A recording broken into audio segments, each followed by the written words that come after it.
The first season was 25 or so episodes and was spent, you know, it was my first time having such a large network show, and therefore it was my first time living on the bubble. I mean, that show was a problem child from the get-go.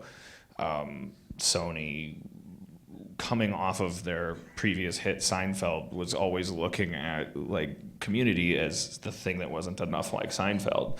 And in their defense, the mediascape, if that's a word, has changed so dramatically in the last 5 years that what seemed like the path to success 5 years ago is clearly not anymore. You know, people are happy to have 1 million viewers and stuff like that. But back then, for the first season, I spent it being told by the studio that I was wasting their money, and by the network that they didn't know where to place the show.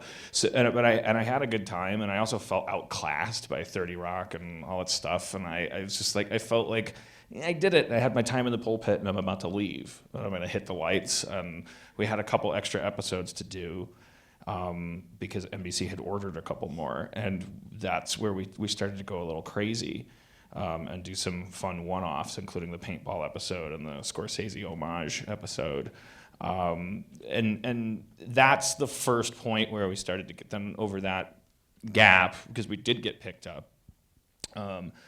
During that gap, we started getting critical acclaim. We started getting attention. And that, I don't know if that would ever have resulted in more viewership. And I never trusted the Nielsen system to measure our demographic. But one thing was for sure, it was nice to be on a few top 10 lists instead of just this thing that was neither here nor there and trying to be something and not succeeding. And all of a sudden we had an identity, we had a voice.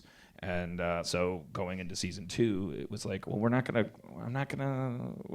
make Scrubs at a community college. Like that, we're not gonna have a Bill Lawrence contest with Bill Lawrence. We're gonna lose.